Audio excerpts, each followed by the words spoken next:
इस वीडियो को देखिए।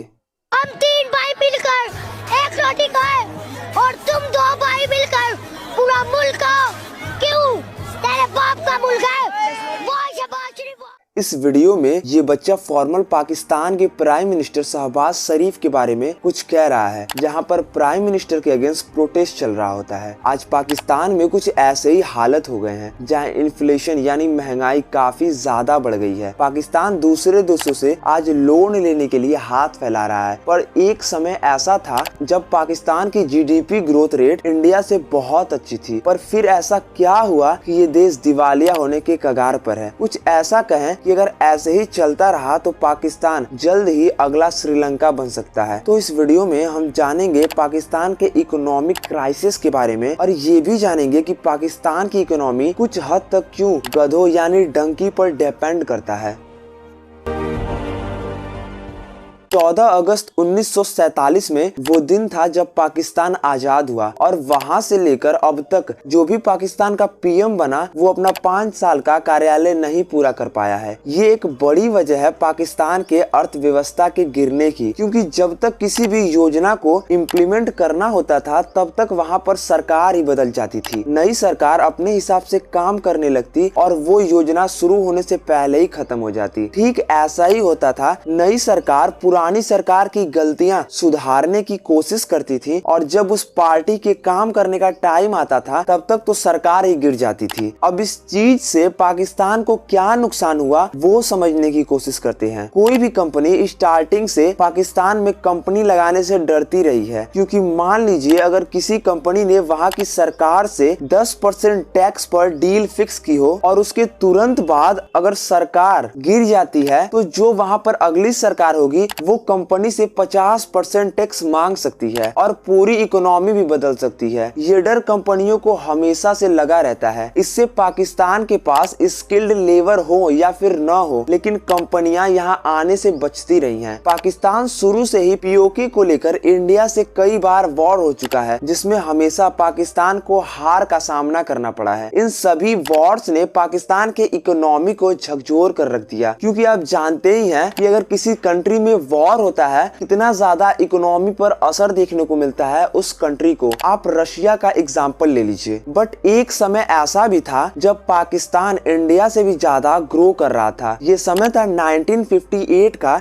जब पाकिस्तान की मैन्युफैक्चरिंग ग्रोथ 8.51% थी और इंडिया से काफी बेहतर थी। यही नहीं, टेररिज्म यानी आतंकवाद एक बड़ा कारण है पाकिस्तान के डाउनफॉल का। अब इस रीजंस को समझने की कोशिश करते हैं। 1974 में जब सोवियत यूनियन ने अफगानिस्तान पर हमला कर दिया, ये वार लगभग 10 साल तक चला। सोवियत यूनियन का विरोध अमेरिका करना चाहता था, पर वो डायरेक्टली ऐसा नहीं कर सकता था, इसलिए उसने पाकिस्तान को फंड देना शुरू कर दिया, जिससे कि वो आतंकवादियों को ट्रेन करे। क्योंकि अगर अमेरिका अफगानिस्तान में अपनी फोर्स भेजती तो उसे दिक्कत होती, लेकिन वहीं दूसरी तरफ अगर आतंकवादियों में से 2-3 हजार आतंकवादी मारे भी जाते तो उसे किसी तरह का इंटरनेशनल प्रेशर नहीं पड़ता अमेरिका के ऊपर। और जब ये युद्ध खत्म हुआ तो बाद में पता चला कि जिस ग्रुप को पाकिस्तान ट्रेन कर रहा था असल में वो तालिबान है। तो बेसिकली कहा जाए तो तालिबान अमेरिका की ही वजह से पनपी है। यही नहीं, पाकिस्तान ने सिर्फ तालिबान को ही नहीं बल्कि जैसे मोहम्मद, अल कायदा जैसे बड़े बड़े टेररिस्ट ग्रुप को सपोर्ट करती है। पाकिस्तान को इन आतंकवादियों को ट्रेन करने का सबसे बड़ा रीजन ये है कि पाकिस्तान इन वॉर से पैसे बना रहा था, जिसमें अमेरिका इसके लिए कई सारे फंड्स पाकिस्तान को देती थी। हालांकि पाकिस्तान ये बात भूल गया था कि ये फंड कुछ ही समय के लिए है। अब पाकिस्तान को आतंकवादियों को ट्रेनिंग देना इतना महंगा पड़ गया है कि आज पाकिस्तान में बहुत ही ज्यादा आतंकवाद एक्टिवेटेड हो गए हैं, जहां पाकिस्तान में ही आतंकवादी हमले होने लगे, जिससे वहां के लोग भी काफी ज्यादा परेशान हो गए। यही नहीं, पाकिस्तान के आतंकवादी हमलों की वजह से वहां टूरिस्ट भी बहुत ही कम आते हैं, क्योंकि टूरिस्ट को ये डर लगा रहता है कि कभी भी उनकी जान जा सकती है। वैसे ये एक तरह से गलत भी नहीं है। 3 मार्च 2009 को श्रीलंका की क्रिकेट टीम जब पाकिस्तान में सीरीज खेलने आई थी तब उन पर आतंकवादी हमला हुआ था, जिनमें से बहुत सारे श्रीलंकन प्लेयर्स इंजर्ड हो गए थे। यही नहीं, पाकिस्तान का फॉरेन एक्सचेंज रिजर्व पिछले 4 सालों में काफी ज्यादा कम हो गया है, और पाकिस्तान की ये हालत है कि वो अब दूसरे देशों से लोन लेने के लिए हाथ फैला रहा है। पाकिस्तान के ऊपर आज 62.46 ट्रिलियन पाकिस्तानी रुपीस इतना कर्ज है, जो कि अभी भी ये कर्ज बढ़ता ही जा रहा है। इनमें सबसे ज्यादा लोन पाकिस्तान ने चाइना से लिया है, 27